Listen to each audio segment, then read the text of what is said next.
Okay. Hello. All right. Hello. Welcome to the general membership meeting for the Young Democrats of Spalding County. Um, let's just jump right into approving the comprehensive plan.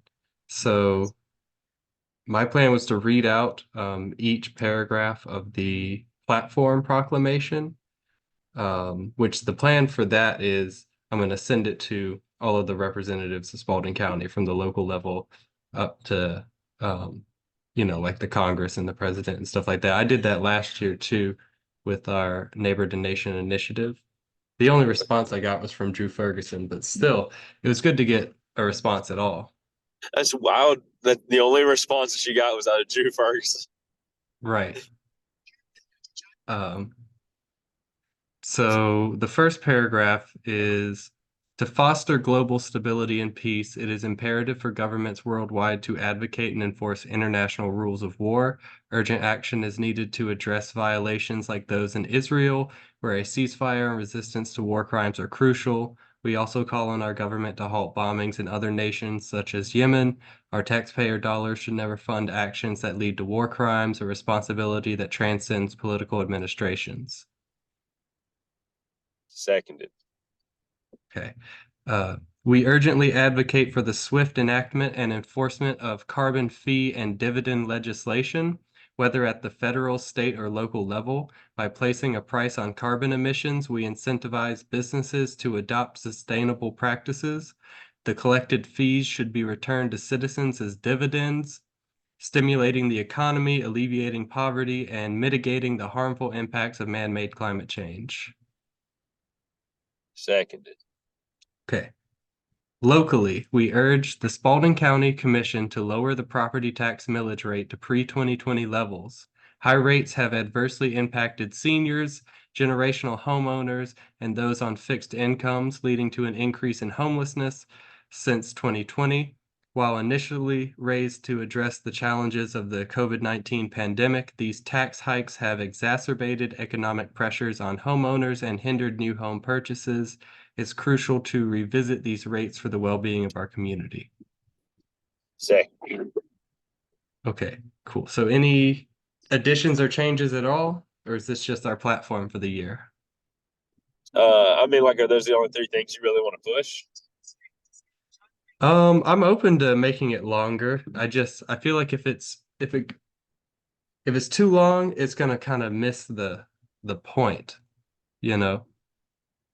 Yeah, I guess my question is like, is there at least one thing that we might could think of that the uh, youth voting class of Spalding County, um, like, how do we feel about um, adding in like a platform of fair and equitable wages that are comparable to the growth of the economy, That or sounds something. good. Yeah, Fair and uh, equitable wages that, how did you phrase it? That keep up with the economy? yeah. That let's just say like grow with the economy,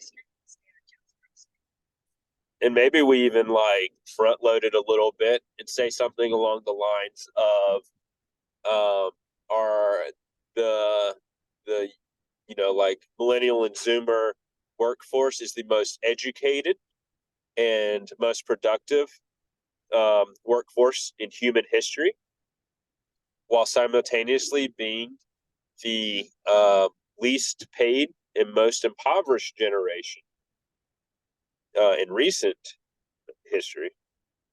Like millennials are on record as being the most economically disadvantaged generation since the American Revolution. Zoomers ain't going to be any better. But yeah, I think some kind of general call for increased wages in this area would be good.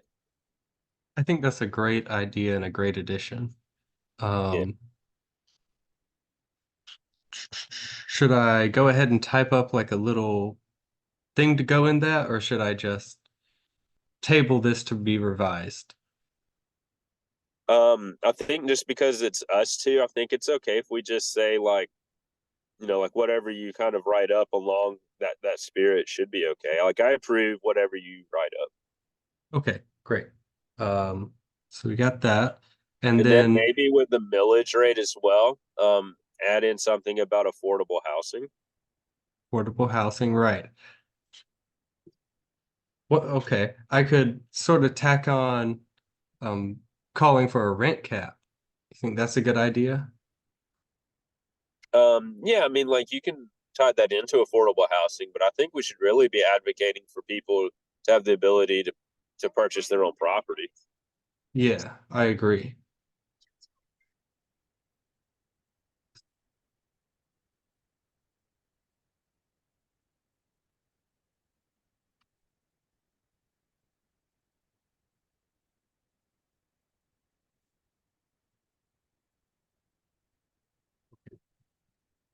So now I kind of wanted to do some light planning for the events throughout the year.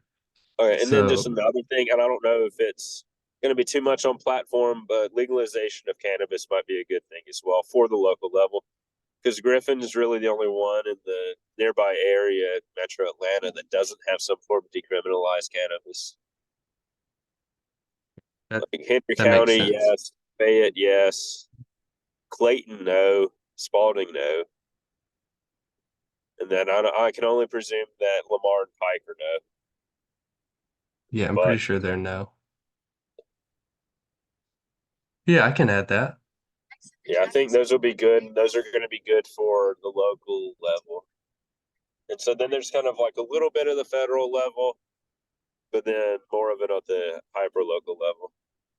Right. And I think that is good. I wanted to try and aim it at the local level, but it ended up being more nebulous just because I felt it would be inappropriate not to call for a ceasefire, for example.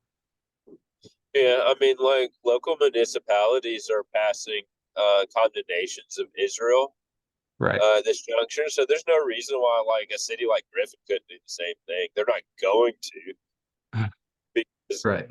they like But it'd to be cool if they platform. did. Yeah, yeah, they have to get over. They have to stop platforming people who use the "in" slur first. Right. Right. I mean, it hasn't been that many years since a Klan member was the county manager, so Yeah, but shoot for the stars. exactly. Okay, so is that everything for the platform?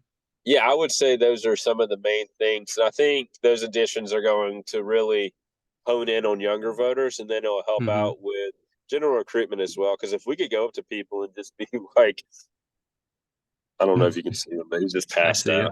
you. Yeah, if we could just be like, hey, this is what the young Dems are fighting for explicitly, is kind of contrasted against kind of like the Democratic platform at large. I think it may Mm-hmm. motivate people into political action with the YDSC. I hope you're right. That's what we're here for. All right. So the first event we would be planning for in the year would be on April 22nd, which is Earth Day. I think that's a Tuesday. It'd just be the same thing we did last year.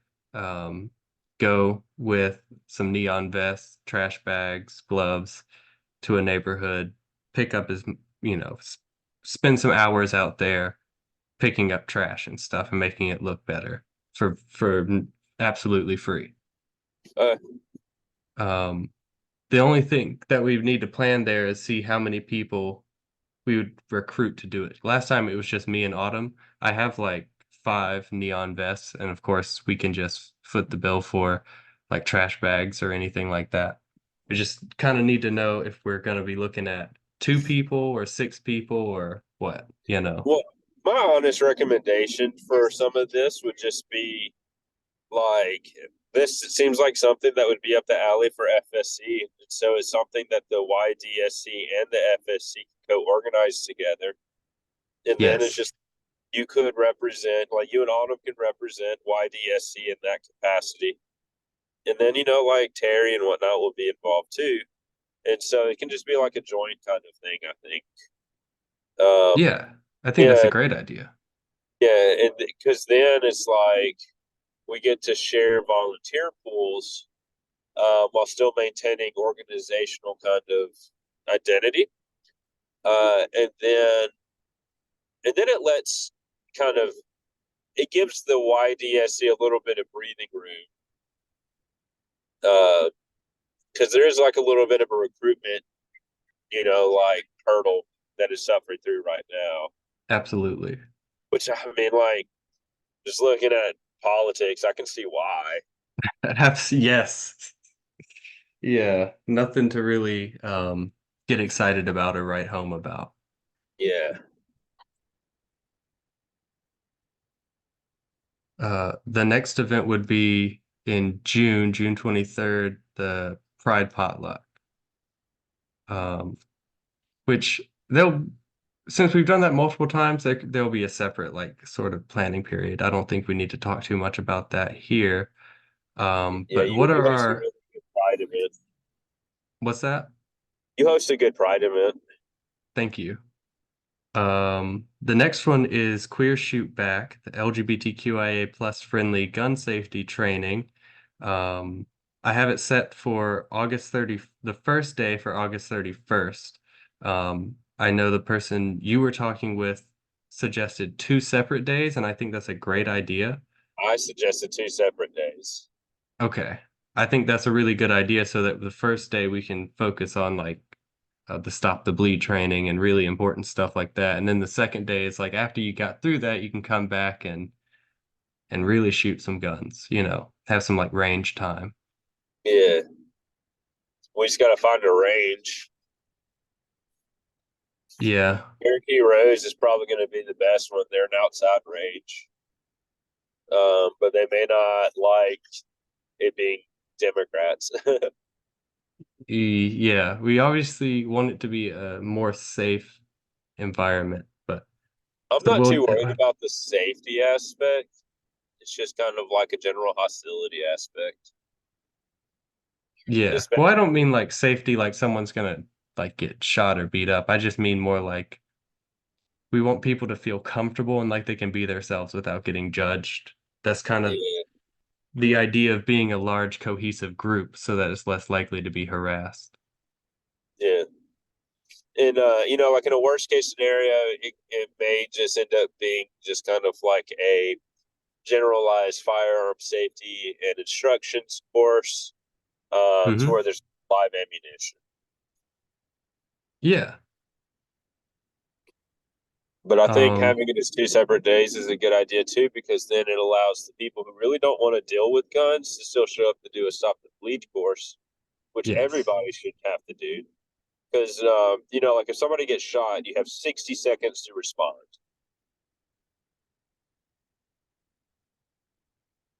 Yep. We can learn to save lives. Yeah, Okay, so August 31st and September 7th, those are both Saturdays. Is that what we're gonna shoot for right now, you think? yeah, I think that'll be fun. Okay. And any other updates about that before we move on, or any like notable steps we need to take to get more prepared, like within the next month? Well, the next thing I need to do is like you just send over the proposed dates, then I'll send it over to my contacts to see if they're available on those proposed dates and see if they're okay with our kind of like general itinerary.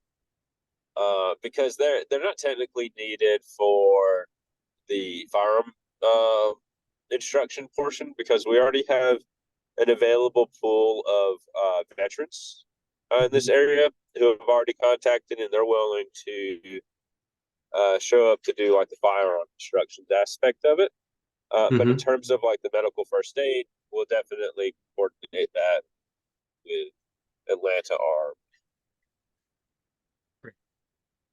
I'll write that down. That was Atlanta Armed. Arm, yeah, ARM, Okay.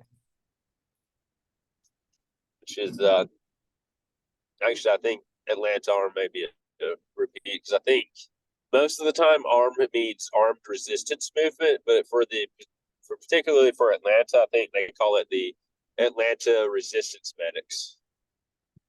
Okay. But I may need to get you exact. Like, don't put that on nothing just yet. Well, I'm not like putting them, I'm just making in the notes section like Atlanta Armed Medic Training. As like a I could put next to it need to contact. Yeah, that's fine. Okay. Um, and then I had an idea if we can fundraise some extra money, which I don't think will be too hard when the election season really gets rolling. Uh, then I think it'd be nice to organize like a fair day. Like so the Spalding County Fair, we can buy like some extra tickets and then go have like a group for the young Dems uh to just go and hang out, have a good time. Yeah. Is there a way to do like pre-sales on that? Yeah, absolutely. You can buy mega tickets in advance. Uh, And it would take the financial burden off of something nice, for a couple people, yeah. You can be like, come with the young Dems for a free mega ticket, you know. Well, one thing that I told, so speaking of fundraising, one thing I told Dura, um, because I can't remember her name exactly, but she's running for Georgia third against Val Almiron. And there's somebody else Oh, running. Mara Keller, I think it is. Yes, I met her, and and her campaign reached out to the young Dems of Henry County.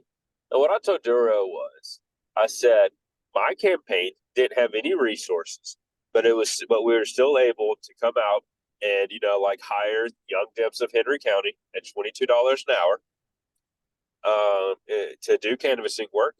And then my campaign also made at least $100 donation to the Hmm. Henry County Young Democrats. And I think I made a similar donation to the Young Dems as well. Um, but these campaigns need to be coming to like the Young Dems and then being like, I need canvassing. We're gonna pay your members $22 an hour, or at least $20 an hour. Or at Yeah. least $20 an hour.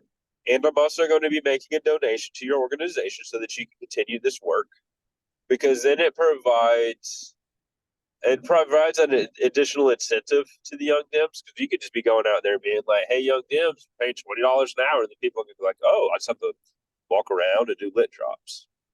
Yeah, well, that's what we did in 2022. We paid, um, how much did we pay? I think we paid $25 an hour for canvassers, and it actually got like we had like four separate groups of volunteers to come and do lit drops specifically for Val Almanord's campaign. But I actually have information about this later in the agenda, but I can talk about it now. When I went to the Carter Lewis dinner the other night, I talked to both Dr. Almanord and let, let me go get her card so I make sure I All get right. her name right. It's right in the other room.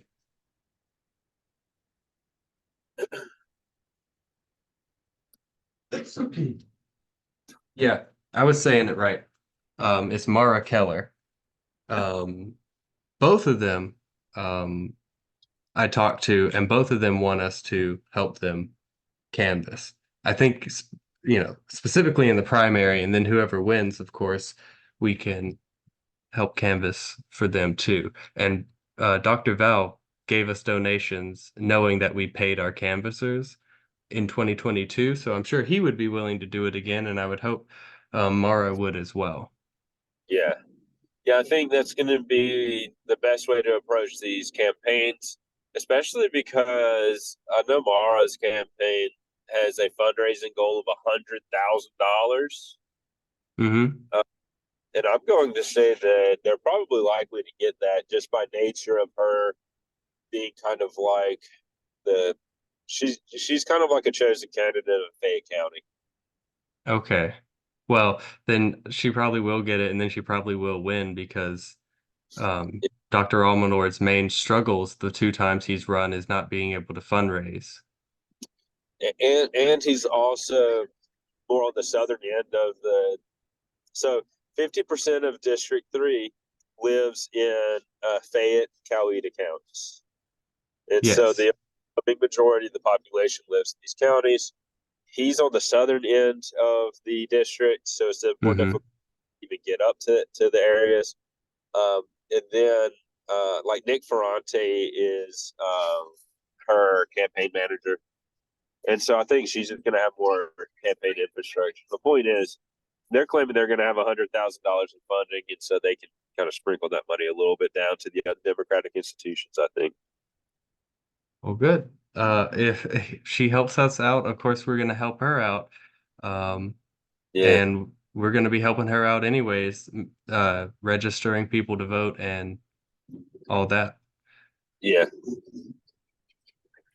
The only event that we didn't talk about that's on the schedule is I wanted to do um an election day social. So like maybe later in the day after like when polls are closing for anybody who's been out like volunteering, you can sort of convene in like downtown Griffin or something and have like a coffee. Uh we could call Call it it Dema Coffee, which is the name of an event that we did in 2022 on the day before election day. bill it as a social slash support circle. Support circle. That's Well, like the fact of the matter is that if the election does not go well, then young lives are at risk of yep. self harm. That's true. Thank you for saying that. This is a good angle to work for this. Um, that angle of it may be really important, and I hadn't even considered it yet. The companion event that we talked about a while ago with the FSC is the kind of like the election is over, what now? Political organizing and election off years, which is a mouthful, but that's the running title.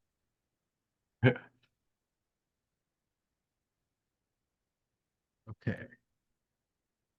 Um, well then, the only other things I have on the agenda are we're still looking for leaderships, and kind of how I'm going to be running this is I'm going to be active president. So instead of like I was elected president last year, but now I'm just acting president because there's no one who's stepped up to run. And same thing for the other positions is they're just going to be vacant, except Autumn's going to be the acting treasurer because her name's on the bank account. Uh, Um, and yeah, I mean, since this is going to go on YouTube, I'll just say again, we're still looking for leadership. So, like, if you um, want to be president of the chapter, you would be in charge of kind of running everything. But I'm good with staying acting president. But if you want to be the communications director, we're looking for someone who would maintain our social media accounts, which right now we're not really using any except Facebook. So kind of creating and growing our social media accounts and creating posts to keep people informed and engaged about what we're doing, and then also um, take minutes for the meetings and sort of generally try and keep the members engaged and informed. And then the vice president would just help the other leaders do their jobs and help organize events and also reach out and try and find partnerships with organizations and businesses and community groups and et cetera, within the community. And if for some reason someone wants to be treasurer, we just need someone to, anytime we move some money, just keep a record of it and also help seek fundraising. um, Yes. in terms of like generalized recruitment, I think it may behoove you to reach out to the Young Dems of Georgia to get clarification on involvement in high schools, because I do Hmm. know there are high school specific chapters. I don't know if Young Dems can just move into a high school. All the ones that I've met, like the members from, they've all been started internally. So it was someone who was already a student kind of said, I want to make this club. And then the Young Dems of Georgia gave them like the information and the infrastructure to do it, you know. But there I has to mean, be like that internal we member. have some high school teacher contacts, and so it probably wouldn't hurt us to contact those high school teachers and just be like, "Hey, do you think there's any kind of viability of not necessarily having like a Griffin High chapter of the Young Dems, but kind of like a Griffin High subgroup of the Young Dems of Spalding County?" And to where it's just kind of like they can still have like their own little meetings at the high school level, but then like for the monthly meeting with YDSC, they're still members and attend that Yeah, they could just be Spalding County like chapter members, but for the like if there are students interested, they can have their own meetings at the school, like you said, or even we could have people go and like bring snacks and stuff, and it could be like an educational discussion about local politics or politics in general, or just some kind of extracurricular educational deal. way. Yeah, we have to look into it because I think there's probably going to be a little bit more hurdles than what we're expecting, Of course. considering like public institution and stuff like that. But it's something we need to look into because there needs to be some kind of pipeline. There need, like I don't even know. I'll try to brainstorm some ideas of general recruitment. Yeah, I've been thinking about it a lot and trying to come up with how we're gonna boost up recruitment and engagement.